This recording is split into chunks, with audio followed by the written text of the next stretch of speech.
Welcome to One Broken Mom, a podcast dedicated to raising awareness of mental health, parenting, and self-improvement. I am the host, Ami Quiriconi. One Broken Mom is not a family show. It is meant for adults and contains sometimes adult language. The topics I cover can be serious and unsettling to people. However, I do have a sense of humor laced with a little bit of a punk rock attitude. So if you're interested in real talks about real stuff by real people so that we can all get better together, well, then you're in the right place, and so welcome. Okay, everybody, welcome back to One Broken Mom. Today I have with me Geffen Liberman, and he's actually been in the field of substance abuse for over 20 years, and he actually works out a center called Continuum Recovery down in Phoenix. And I wanted to have this topic on this week because as a parent with teenagers, and also having been a teenager myself, kind of dabbling and experimenting with different substances as we grow up is, I wouldn't say a rite of passage for some, but it can be a rite of passage for some. And if we happen to have, our histories of being trauma, having a trauma history of childhood adversities and stuff, there is a fine line between being a kid and then going and having something where substance abuse becomes really a severe condition for us. And so having Geffen on today is hugely important. I hope that the takeaways that for many of you that are listening today is if you're parents, you're coming away with an understanding of what to do if your child is leaning in that direction, is already in the midst of that direction, or how to keep your children perhaps from going in that direction of a severe addiction. And maybe if you're an adult that has actually dealt with your addictions your whole life, maybe there's a way of talking about this in the context of adolescents and teenagers that you can pull something out of that may help you with your own experiences today, and maybe a little bit of an understanding of what you were going through in a different perspective. And so welcome to the show today, Geffen. Thanks. Thanks for having me on. Looking forward to it. Cool. So I really want to make a clarification here and have you help us answer this question because I think it is important to understand. To me, it feels like there's a difference, but that there's a difference to know that substance abuse in teenagers versus substance abuse in adults. And what are some of the big distinctions between treating those two different populations? Well, no, absolutely. I think that's a great question. I think the biggest difference of many, right? But I think the biggest one is simply adults, which we on the clinical side or the therapeutic side classify generally around 26 to 28, right? Mm-hmm. Certainly not 18, not 21. The rent-a-car companies have it a little bit closer to right at 25, right? But generally, because prefrontal cortex development and some of the emotional growth skills that you go through as you're forming, your adult years, or however you want to look at that. Whereas an adolescent, a teenager, is just so raw in their perspective and their emotional coping skills or lack thereof, and they don't really know who they are. And so they don't really know what they're after, right? It's really hard to be true to yourself if you don't know who you are. Right? And so teenagers are kind of forever in that struggle. So, and then that bleeds right into the consequences or lack thereof, right? Most, certainly not all, but most adults, by the time we ever see them on the treatment side of things, have experienced some pretty significant consequences as a result of their drinking or drug use. As where kind of the reverse is true. Sometimes you get that with a 16, 17, 18, 20-year-old, but most of the time, right, you're just not going to have that because they don't have their own income, really. It's not like they have a spouse or most of the time don't have children at that point. There's not a whole lot to lose. But what we say about, when you're a teenager and you're using drugs, basically the only consequence you have to avoid, which sadly is becoming harder and harder to avoid, is death, right? Mm-hmm. Just don't die, and everything else you can kind of figure out in your adulthood. That's a teenager would almost look at it, right? So while that may be great if they can achieve that, certainly it's very difficult on the treatment end of things because you're dealing with people who don't really have anything to lose, so they haven't lost anything, right? Does that make sense? Yeah, totally. So it's a totally different animal, dealing with, you say, a 40-year-old that's about to get divorced, their kids don't want anything to do with them, the boss has said, if I catch you, drinking on the job one more time, you're out, versus a 14-year-old who's like, what's the problem? I'm fine. Everybody gets high, Mhm. right? That's a very different dynamic. Whereas with a mature adult, or more mature adult, probably is more accurate, you can really use like logic and consequences and really tangible goals even. Whereas again, with a 14 or 15-year-old, they're like, well, what's a problem? I'm having fun today, so I don't see an issue with what I'm doing. And you almost have to bring them along a little bit more slowly into understanding the negative pitfalls and the positive outcomes if they do make a change. But it's very difficult. I mean, I think that's probably in all my years, and I've worked with my first 10 years, almost all adolescents, right? And really young adults.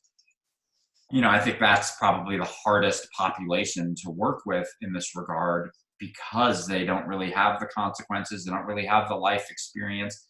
And we all pretty much think we're bulletproof anyway when we're teenagers. Mhm. And so you take a teenager with a drug issue and they're like the mega person of thinking they're bulletproof. And so it's just a really difficult population to help.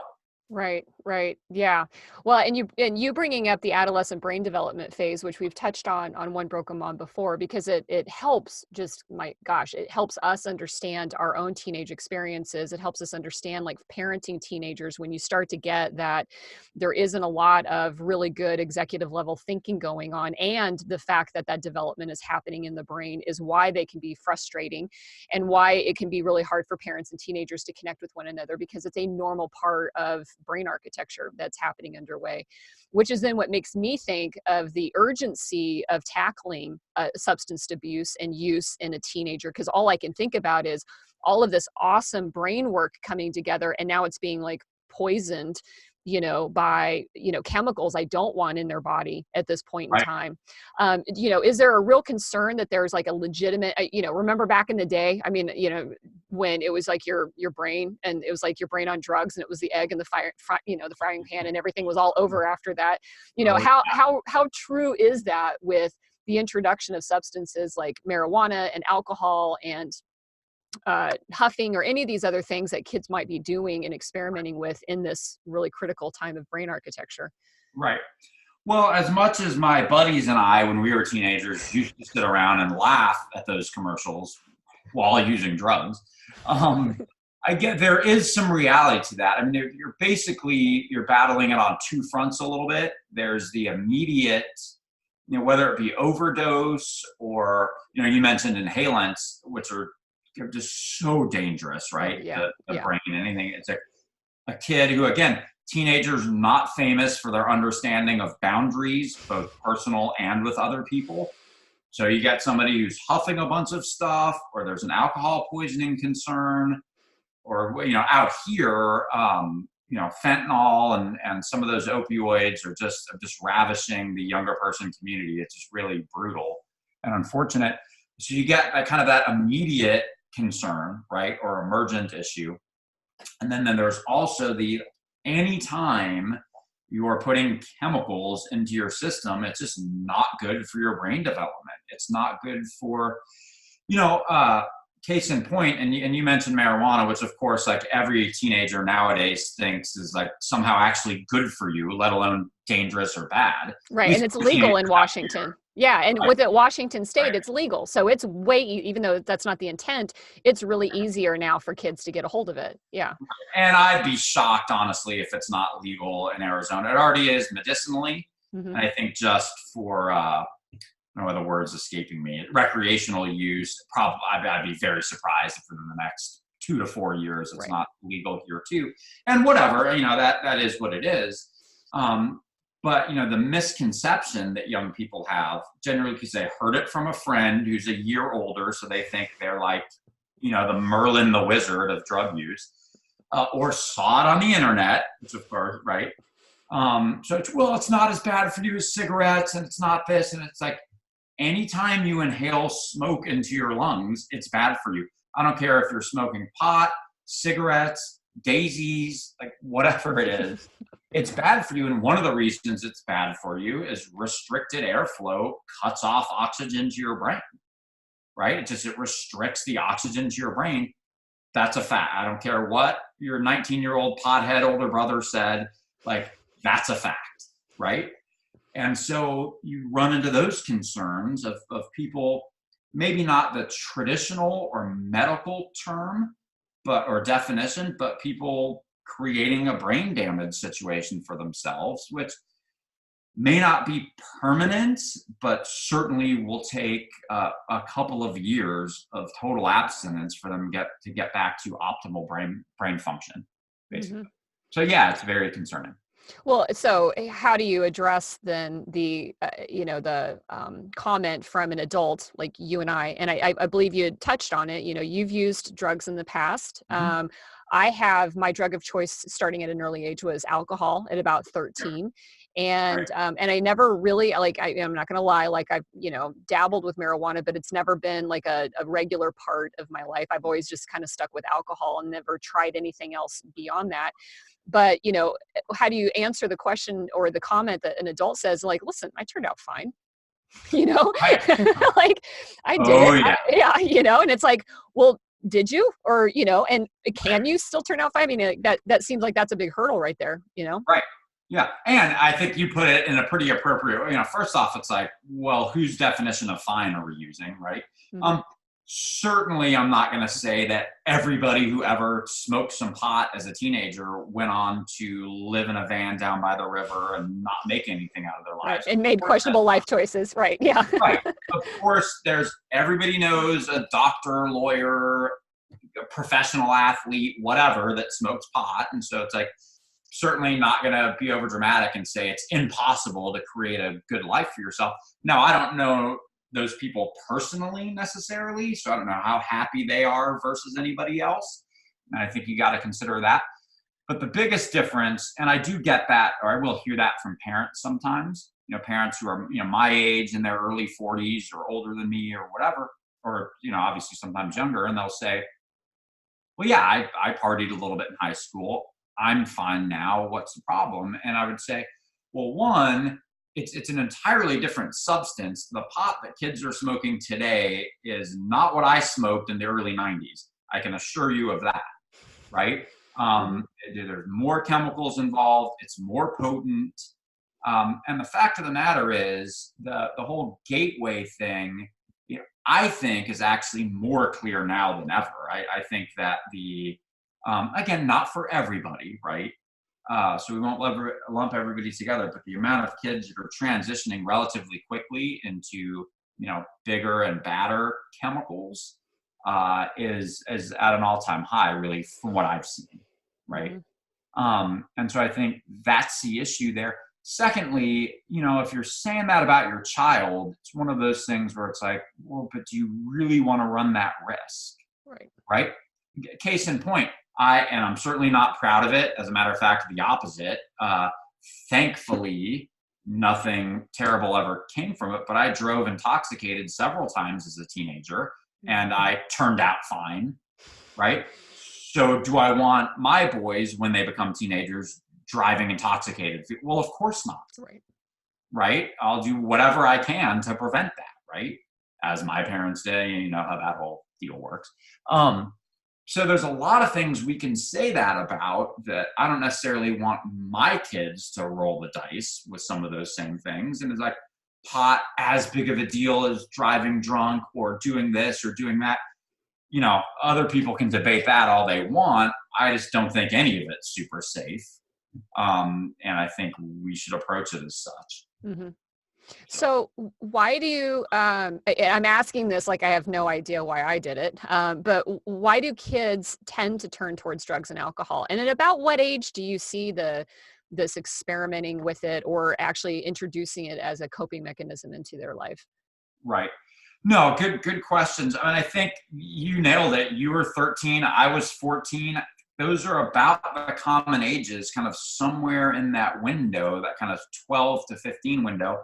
Again, not exclusive, and we know many people nowadays who didn't even start using drugs until their 50s or 60s, thanks to the overprescription epidemic that we're just now starting to address in our society.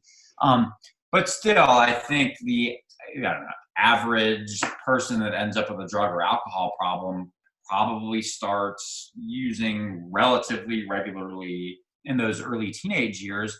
And I think a part of that, obviously, and you mentioned this in your introduction, for some people, that's going to be a relatively easy link one day, hopefully, if they're willing to work on it and have the resources to get some help, to like some trauma or to some, childhood strife or to something like that. For most people, though, it's actually often just kind of a product of a kind of societal norm / adolescence. I mean, look, out of any age breakdown, infants, toddlers, teenagers, young adults, geriatric population, whatever, the most kind of reviled, the most that people don't want to go back to ever are those teenage years, right? Like, you offer any halfway happy, relatively successful adult a blank check to go back to being 16, not for a weekend. I'm talking about nobody's taking it. Right. Nobody. Right? Right. Which tells you something, right? Because those years are so difficult, even for like well-adjusted, normal, whatever that means, kids or whatever. Those years are so difficult because you're figuring out tons about life. Everything's starting to change, starting with your body and your internal system, to your friend group, to the things you learn in school, to the fears you have in society. You're being bombarded constantly with all this change. And you don't really know who you are, and you're trying to figure out where you're at with things that you can't really comprehend yet. Just super difficult, right? So pretty much every teenager, and again, I don't care if they're straight A, captain of the bowling team, whatever people are into, suffers from a little low self-worth because you're too young to do certain things and you're not old enough to do others, right? You think you should be able to handle situations the way that adults do, but you can't. You don't have that skill set yet, right? Mm-hmm. So it's a really convoluted, kind of crazy time period in life, and you feel very unsettled, right? And very unsure of yourself in a lot of ways. So you got some buddies who are hanging out, and again, all the stuff that I used to see when I was a kid, dark alley, guy in a leather bike jacket, come here, kid, and do these drugs in your, it's like, that's not real. And nobody, you got some of your buddies hanging out after school. Hey, we're getting high, or we're drinking a couple of beers, come hang out with us. I used to tell people, if my friends had all been chewing bamboo, I probably would have developed a bamboo chewing problem. I wasn't looking to do drugs and alcohol. It's like, my friends said this was fun and cool and whatever. Mm-hmm. We started getting high a little bit. I started to realize how I felt after I smoked pot or after I drank a few beers or whatever. And that little like critical committee in my head was adjourned, right? And I could just hang out and laugh and joke with my buddies. And, I remember going home the first couple of times after I smoked pot being like, why doesn't everybody do this all the time? Like, this is amazing. Like, why were people in school, teachers and parents and principals and the police, the P's, right? Pastors, whatever. Why were people trying to push me away from this? I just didn't get it, right, at the time. Yeah. And so oftentimes it's not some life crisis or huge deal. It can be that sometimes, certainly, but sometimes I tell parents that I almost wish I had a video recording of every parent I had ever met with over the past 20 years, which would be highly illegal and creepy, not to mention super expensive. So I don't have that. Right, yeah. Sure. And violations of all HIPAA laws. Violations of everything. Yeah. Right. But my point in that is this: whatever any parent or set of parents thinks they could have done differently, I got 1,000 parents that did that and that still ended up with their kids using, or right? It's like, it's our fault because we got divorced. We should have gotten divorced. We should have given them a brother or a sister. If only she was an only child. We gave them too much money. We didn't give her enough money. We should have made them play sports. We did whatever. it's like, it's not that. Mm-hmm. You know what I mean? There is no cure for adolescence other than growing up. Yeah. Life experience, and adolescents are kind of forever going to be attracted to relatively risk-taking, thrill-seeking behavior. It's a part of our growth process. You know what I mean? You just kind of hope that they fall into some other stuff that isn't drug and alcohol related. Right. You know what I Right. mean? Now, so you basically set the stage that said his parents were screwed. I know. Like, there's not much we can do about it. Now, I do recall, one of my guests was actually a woman who specialized in sexuality. And so I know this topic doesn't feel like it's relevant to this, but when we talked about with her about honesty and forming a trust between a parent and a child, and that when we talk about sexuality as a taboo topic, and parents tend to, especially mothers and daughters, pretend like we didn't have sex in high school, that we don't have Right. sexual feelings, and because we want, you know I'm not this way, but some people feel shameful about the topic. They don't, and so they feel like the best way to parent their child to make good decisions is to deny they ever felt that way, pretend like it never happened to them as an adult. Like, no, I never did that. And then all it successfully does, though, is it doesn't keep your child from still doing like you're saying. They're still going to probably seek out those sources. They're going to just do that. But now what you've done is you've created a lack of trust between them, because now they feel maybe shameful for these choices, these thoughts, these feelings, these endeavors, because you've really been lying to them, and you're kind of playing the role of a hypocrite, thinking that that's a good parenting mode. Now, is there a correlation to that with when we're talking about, drugs and alcohol with our kids? Like, should parents be a bit honest about their own adolescent experiences in order to build some trust? Or, because I would think that a parent might choose not to do that, because I think if they admit that they started drinking when they were 13 years old, that somehow is giving the kid the green light to go do it, which is not the case. But I'm trying to figure out, like, is there a balance between, disclosure and forming trust with, parenting and doing it in a way that's productive to, keeping our kids safe? Right. No, and I think that there certainly can be, as with anything, with an individual, parent or parents, children relationship, you got to know your family and your kids and what you're comfortable with and kind of what they can handle to a certain extent. I believe in being upfront and honest with, I have been with my children who aren't even teenagers yet, to an extent that I think they can, I haven't Right. read them the play-by-play from all my teenage exploits. I'm not Right. sure if I'll ever do that exactly, but we talk openly and honestly about it, because I agree. I think probably the worst thing that I can think of for a parent-child relationship as it heads into those teenage years is like a veil, you know what I mean? Or a block, or I don't feel like I can go to my folks with what's going on with me or what my thoughts are, because it is, again, like we've covered, they're in so much chaos anyway. And then it's like, for the first 10, 11, 12 years of my life, I grow up learning that my parents are my go-to people, and they're the people I can rely on, and we can be honest with you. They're my safety. And now I'm 13 or 14, and because I want to learn about drugs or sex, and anybody that thinks teenage sexuality doesn't play into like everything, I don't know what you spent your teenage years doing, but it's a huge topic, right? Mm-hmm. And needs to be.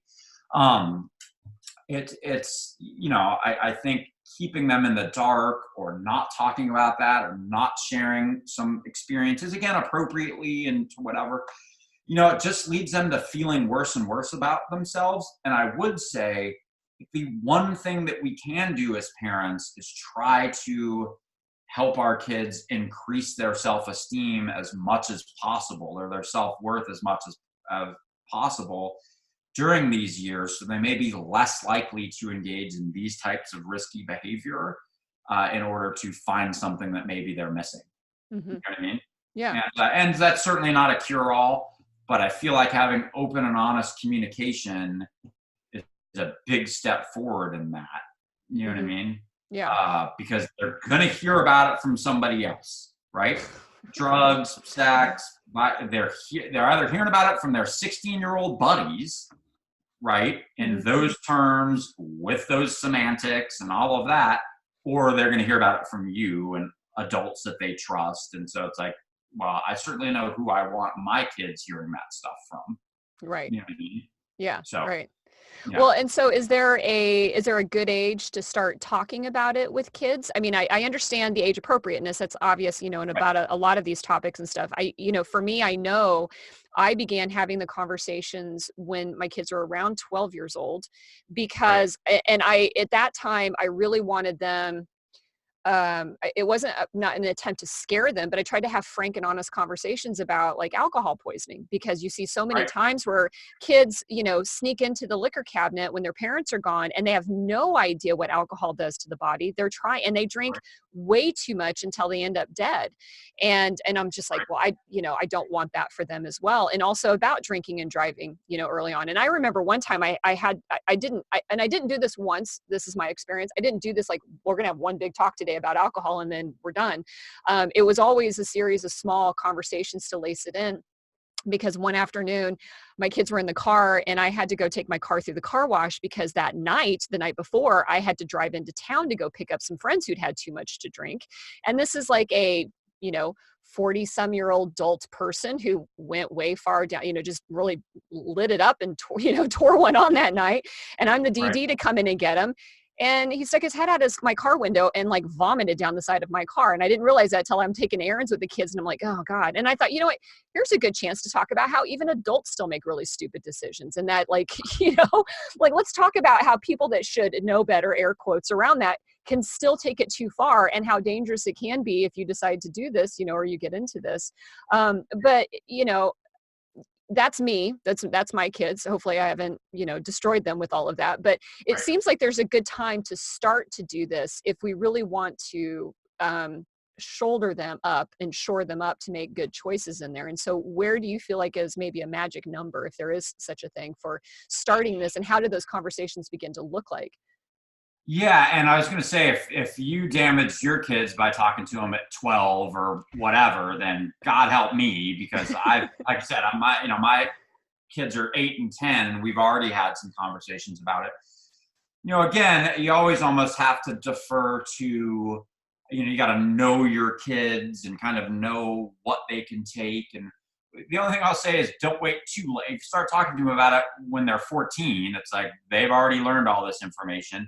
Mm-hmm. And they've already moved into the stage where you're no longer their primary educator, Mm-hmm. right? And Yeah. that's the thing. That's the thing that most parents struggle with, and I will too. And knowing it will do nothing to prevent me from struggling with it. But right around that 13, 14, you kind of, not that I agree with it, but I understand why certain religions would have said back in the day that 13 and 14, you're an adult, because they kind of start pulling away from their family. They're not going to go live on their own, or it doesn't mean they don't love you.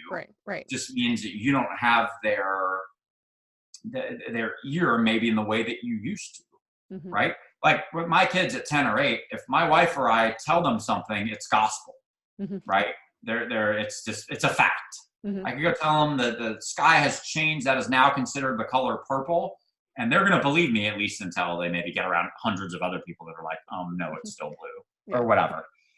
At 12, 13, 14, that starts to go away, and it starts being their peers and society at large that become their primary educators, right? Mm-hmm. And then in a normal cycle, most people circle back around in their early to mid 20s to, like, I know I would, in my 20s, I would call my dad for advice all the time. And we would joke, and he'd be like, where was this the past decade? It's like, yeah, sorry, wasn't interested, right?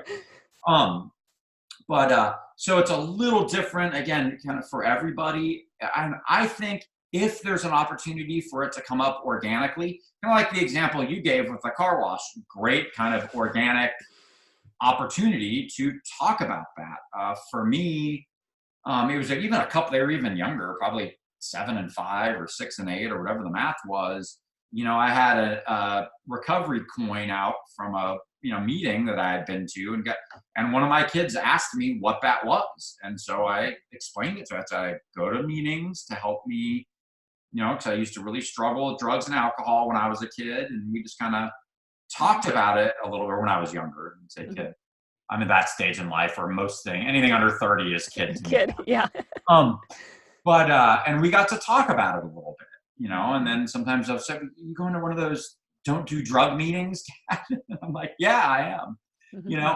So it just kind of depends. Hopefully it can come up organically. If not, there are certainly, and I don't have them off the top of my head, we can all use our best friend Google to look at it.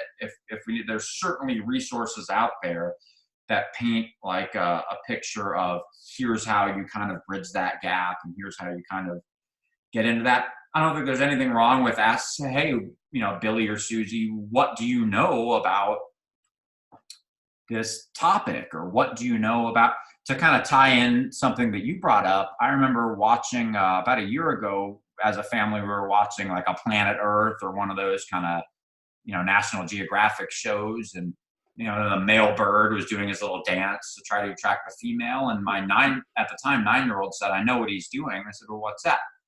Well, he's trying to have sex with the female bird.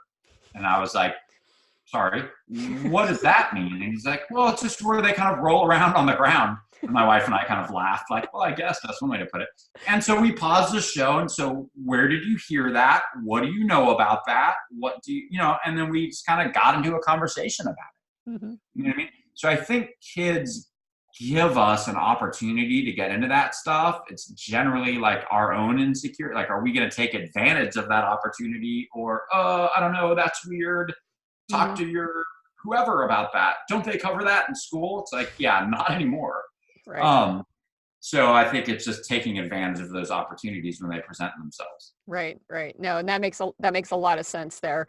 And the other thing too is I think, we, especially with alcohol, is that because it is socially acceptable to have in the home and to drink in front of our kids is, the don't do as I, do as I say, don't do as I do mentality also, that, your kids are watching you indulge. And I think that that's part of the mindset that we have when we decide to experiment, is that it feels adult. Like I'm trying to understand if I'm becoming an adult right now. So I need to do adult things. And I see alcohol is all over the house. Everybody drinks, everybody does it. So therefore, to become an adult means I need to start drinking alcohol. And it feels like, that's why I think it is important, to be able to talk early, because you don't want to be sending these mixed signals, because that just confuses kids on how to make those choices. Right. And don't do this until you're old enough. Like, that's not an answer, for them. Right. Yeah. That's why when parents, and I get it, and it's not incorrect, but when parents try, if they bust their teenager drinking and they say, well, it's illegal.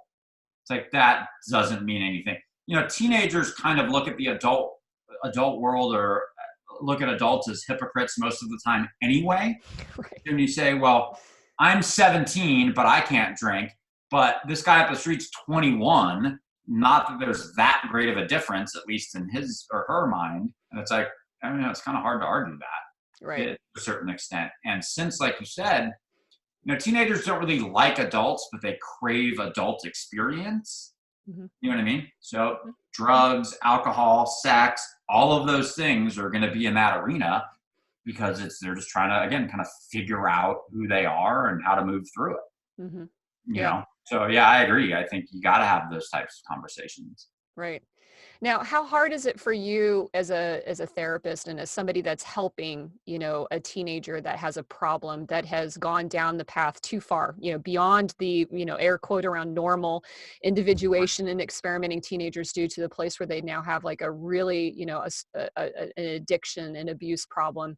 And you see that part of that is coming from the home life that they have, and you're trying to help a kid out whose environment is just kind of continuing to fuel that, because I think sometimes parents don't take enough responsibility for their own behaviors and creating an environment where a child feels that they aren't just experimenting, but now they're escaping from that. I mean, and so how do you handle that in your practice with when you've got that kid? I mean, and then, on the other hand, here's a family that is not going to be supportive of, any kind of real good change for them. Because I can imagine that's super hard. I mean, it breaks my heart when I see kids like that are in these homes. You're just like, God, this poor child has no chance, not until, not until parents change.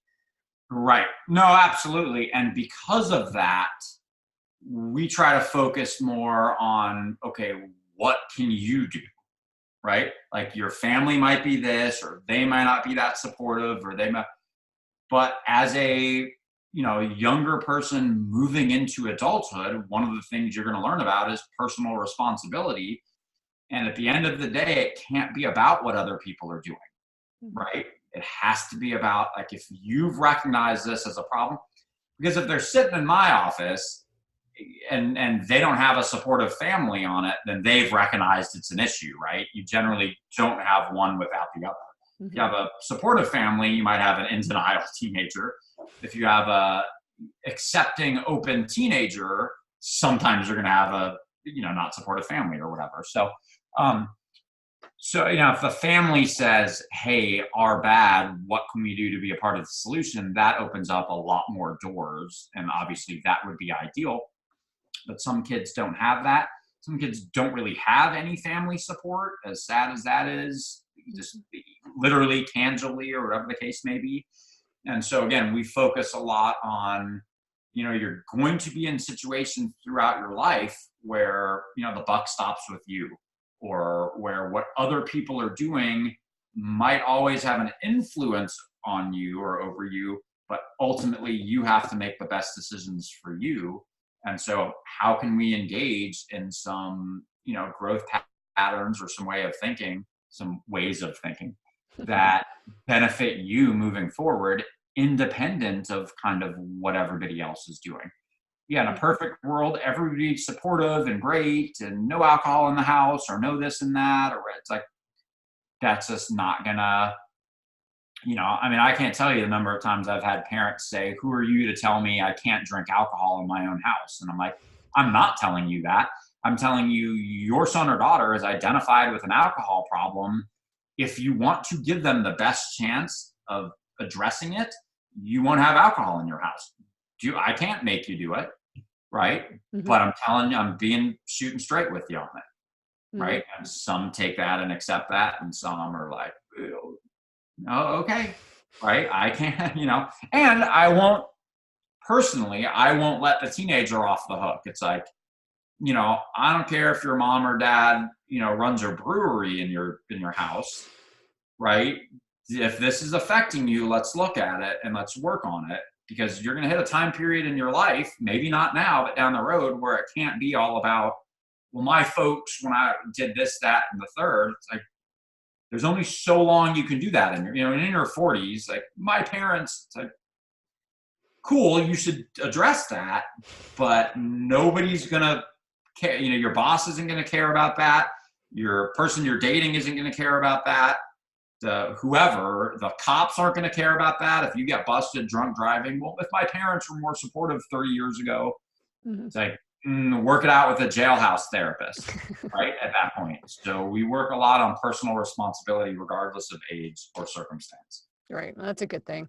I know in my place, I have gotten rid of all the alcohol in the house. I do drink, but it's rare, for me. It's more like a social thing to go out, because I like margaritas and dirty vodka martinis. It's just me. Right. But Right. when I noticed my home alcohol supply was going down, and it was just like, and kids think that they can hide it. They all think that they're stealth, and you're just like, man, you guys are terrible at this, right?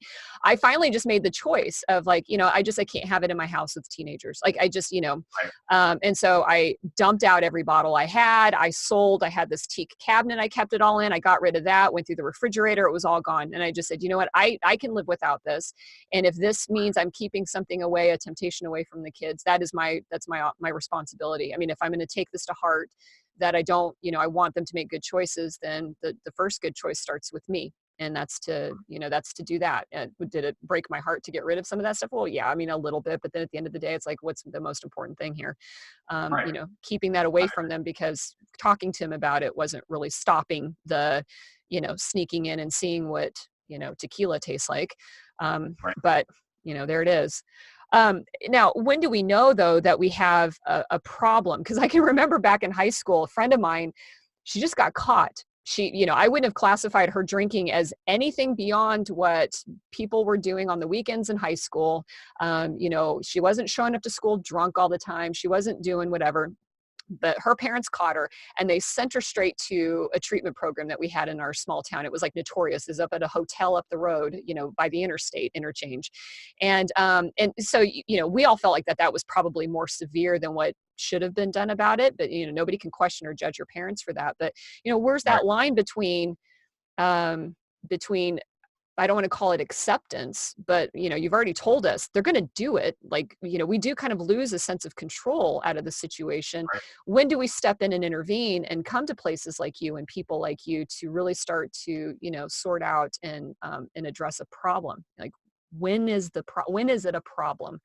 Yeah, really difficult to answer that because when you're dealing, this is what kind of makes an alcohol or drug problem kind of unique, even amongst like the problem world, if that makes sense, is you can experience the absolute worst consequences of an alcoholic the first time you drink.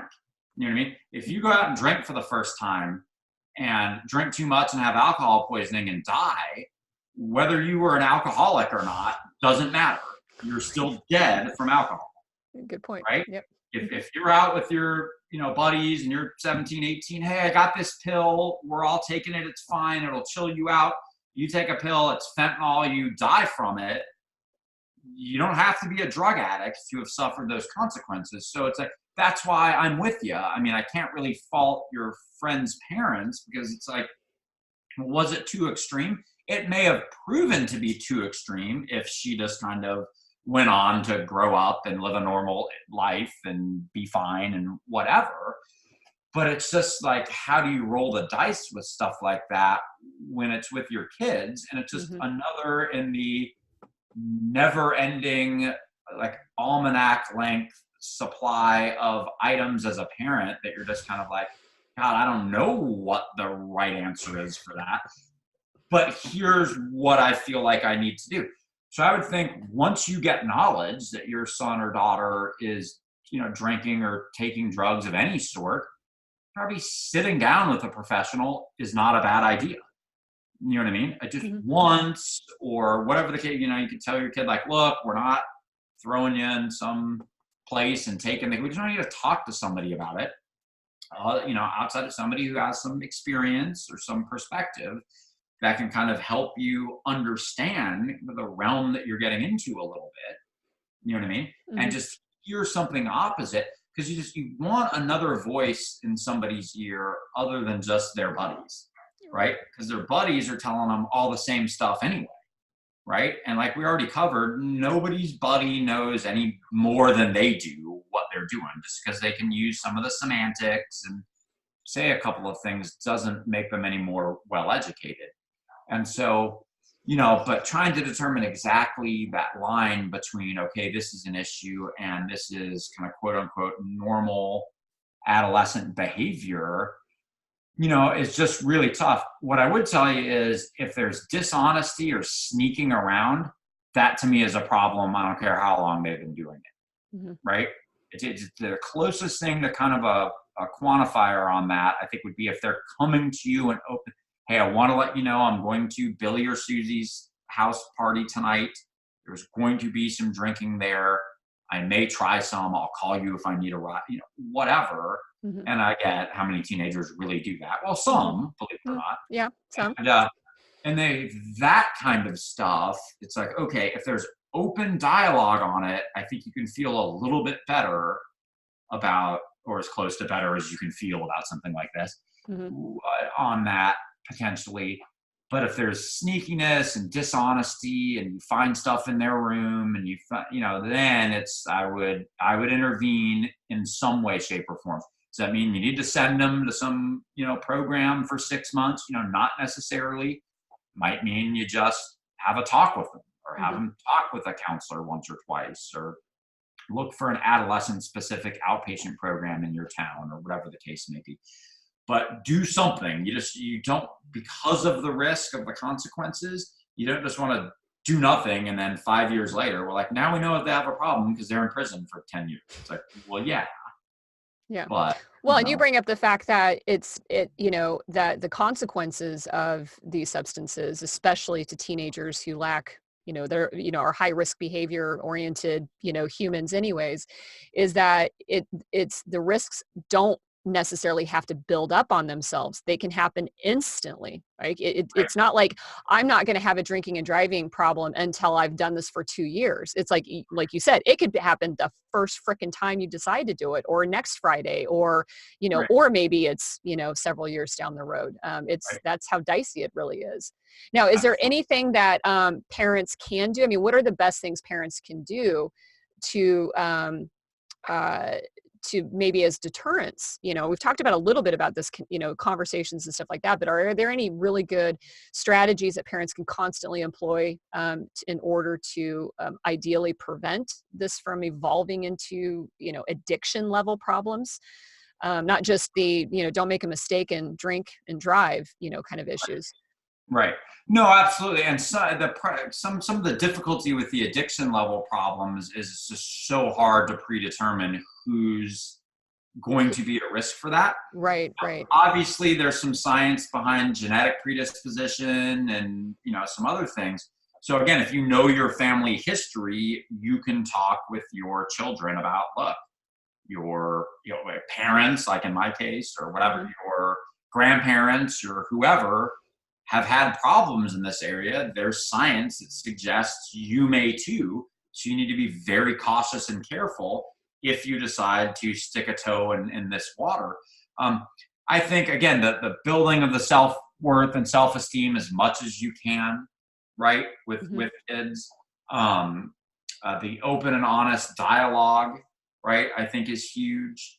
The encouraging them to ask questions about it and to talk to you about it and to seek out real perspectives other than just that from, some kids they heard about down the road or the internet or whatever the case may be. So a lot of the stuff we've touched on anyway, but just to kind of package it up a little bit.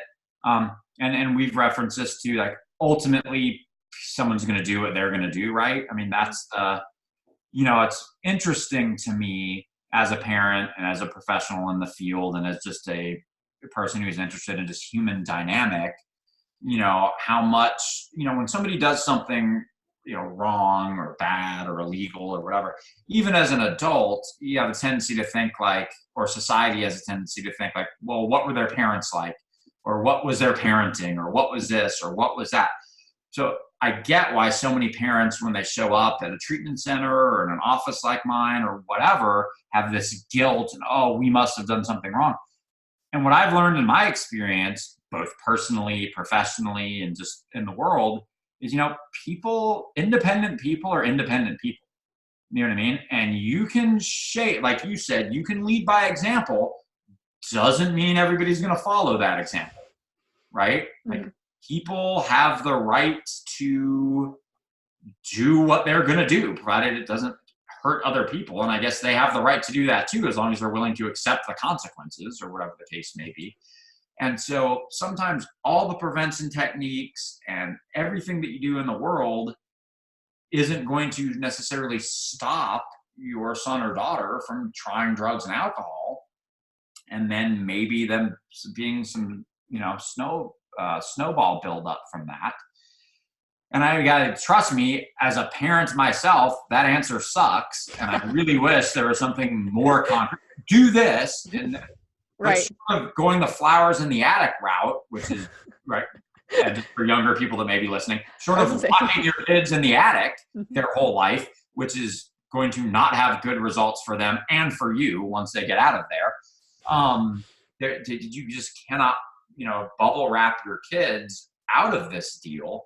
But what you can do is encourage open and honest dialogue, real fact finding, right? Not like, well, my friend read in, High Times, right? That's the marijuana magazine for people that don't know. And whatever the case may be, like real research, talking to real people with real honest dialogue on it can go a long ways in means of prevention. As well as, of course, the classic encouraging them to get into what are your interests. Let's get you into some clubs, groups, activities that support that.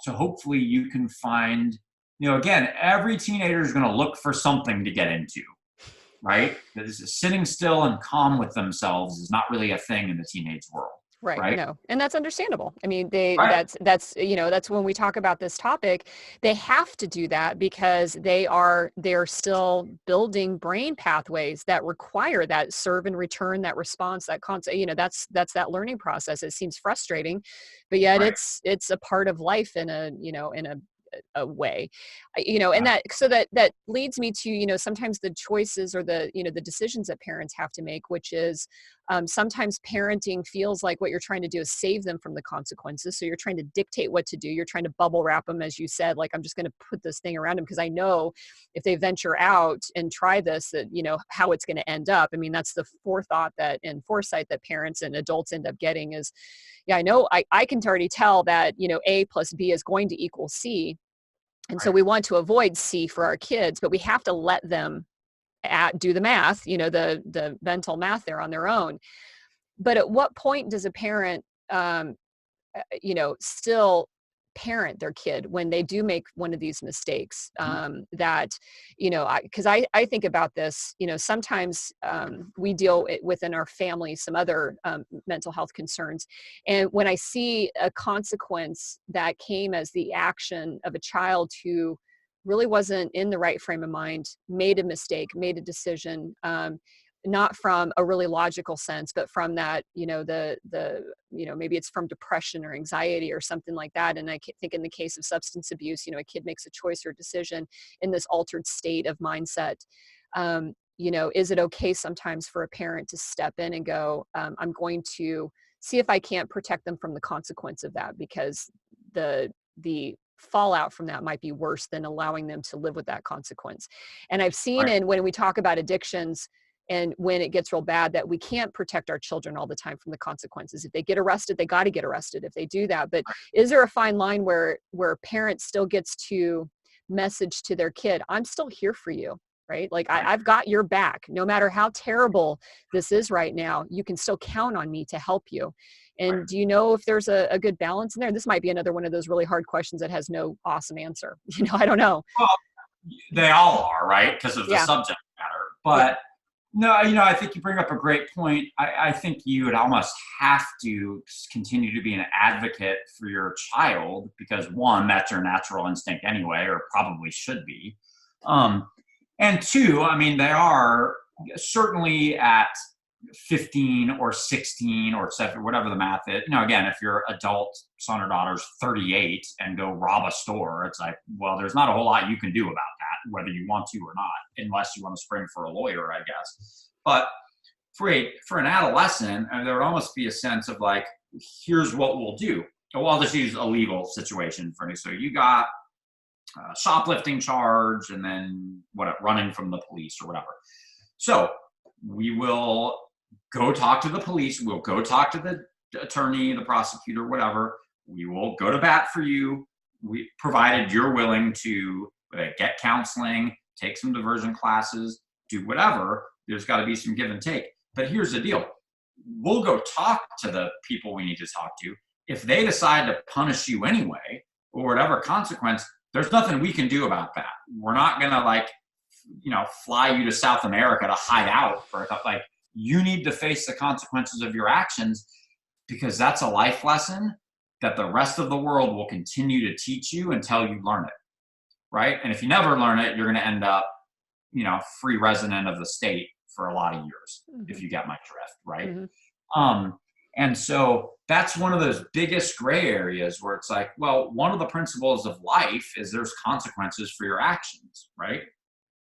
But still, as a parent and therefore kind of a shepherd of the adolescent experience for your young person, you want to, try to help them learn from it as best they can and still let them know, like, I'm on your side. I mean, you screwed up, but probably I have too. Whether I got caught for it or not as a teenager is a different story, and I'll help you through it. But ultimately, you still may have some consequences to pay, right? Like here's one. You got your 16-year-old girlfriend pregnant and she's going to have the baby. It's like, okay, well, I'll still love you. And so if you want some parenting classes, and if you want, but after school, your days of video games are over. You're going to need to get a job and start saving money and figure out how you want to be a parent. And that's how that happens more and more these days. Mm-hmm. As you like, I raised my kids at least until, in this hypothetical case, you're 16 or whatever. So I'm not doing it for you, but I will help prepare you for that really big life task that you just decided to take on, Mm-hmm. right? One way or another. So does that make sense? Yeah, Like it kind does. of It does. shepherding them through that, but at the same time, they have to feel the consequences of their actions. Right. No, absolutely. No, that does make sense. So what do you think is the best thing that you would tell a parent if they do have a child with a serious addiction? I mean, is it a call to 911? I mean, because I feel like, thankfully, not in that situation, but it's a grueling place to be in, and you got to make some hard choices as a parent Right. that may be, really unpopular with yourself and discomforting to yourself. I can't, and as a parent now, I can a little bit more. I remember uh, the the day after my first son was born, I called my dad and I started apologizing again for all this stuff I'd already apologized years ago, because I was like, oh my god, because the love I felt for my son was stronger than any parent can relate to that. It Mhm. changed my definition of love and life and spirituality and everything, right? Mhm. And so watching somebody that you love like that, right, on a mission to destroy themselves, where you are relatively powerless over it, must be, I just couldn't imagine anything more difficult, right? So I'm like so beyond words empathetic to any parent in that situation right now. So what I would tell you though is there are certain things you can do. They're just not easy things, Mhm. right? But again, that consequence I talked about early on, just to circle it all back around, it's not that that one ever goes away, right? There's more consequences added to it. The ultimate goal is like, just keep them alive, and right? And so they can get some help. So whatever you have to do, if they're doing illegal, my parents called the police on me when I was 17. And of course, that day, how could you? I do that, Bob. Whatever, every curse word in the book. Today, I'm like, man, thank God they did that. And I would absolutely do the same thing. And it would be awful. And I'm sure I'd spend all day crying and have to go see my own therapist and do it. But I would do it, right? Mhm. Because I don't want my kids to die for any reason other than old age one day, but certainly not from a drug or an alcohol issue, Mhm. right? So anything I would need to do to intervene, I would do, right? And whether that's calling the cops, sending them to treatment, if that's what it dictates, going to get professional help, like doing it. People say all the time, like, should I kick my kid out, or should I? It's like, well, I'm never going to tell anybody to do that or not do that. What I will say is, if somebody's in the thralls of an addiction, they're going to use wherever they are. So it's just kind of a matter of, are you supporting it, or are you sending a message that, like, we love you and ourselves enough to respect that while you have the right to destroy yourself, we don't have to watch it. Mhm. You know what I mean? Mhm. And again, beyond that's why I would never say it. And sometimes people, well, you just got to kick them out and tough love. And it's like, yeah, you can't ever tell another person to do that to their child. I don't care how old they Right. are. But that's a thing that people do sometimes that ends up sometimes being effective. Mhm. It just takes some action. Don't just sit back and watch and get angry at them Mhm. because they're in the thralls of an addictive disorder. Like, do what you can, which may not be much, but it is something. Go Yeah. talk to somebody yourself, right? Go talk to a specialist in alcohol or drug issues yourself and get some tools for your specific situation. Mhm. That's No, what I would say. that's really great, great advice. I'm sitting here thinking too, recognizing that, addiction is not just something that just kind of resolves on its own by crossing your Right. fingers and hoping for it. Right. That if you've genuinely got something that, that your child is trapped up in something pretty severe, it'll take something probably equally severe in terms of its intensity to try to, to help them out of that. Because sitting back and hoping for the best, unfortunately, doesn't always end very well, for Right. anybody, Right. and who wants that for their own kid. So yeah, doing whatever it takes is, like you said, it's not the easiest thing to do, but it's quite possibly the right thing to do, especially if you just want them to live, you want them to have another moment on this earth with you. So Right. um, now, so, you're based out of the Phoenix area. Do you have resources or anything online that you would recommend for people? How do people find you? You're with Continuum Recovery Center. For Mhm. anybody that is in the Phoenix area that's listening to it, do you have families that fly in from outside of the state to use your guys' services? And do you offer anything that's online for somebody that's like, okay, I need to start getting my hands into understanding this topic a little bit more so that I can navigate with my kids?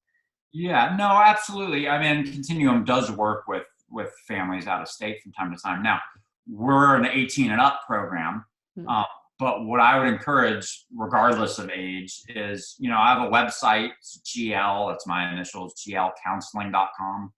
Um, I'm sorry, I really want to. I do have a website, but forget that. Get well at glcounseling.com is my email, Okay. and I encourage anybody listening that wants more information or resources or questions or whatever, shoot me an email. I'll get back to you. If you again just want some resources or have your own question that maybe didn't get answered throughout the course of this interview, I'd be happy to chat with you at any time. Awesome. Well, that's great. Well, Geffen, I value your time that you spent with me today, and really do appreciate getting connected together and talking about this topic. So I want to thank you so much for doing One Broken Mom with me. Oh, awesome. Thanks so much for having me. I appreciate Absolutely. it.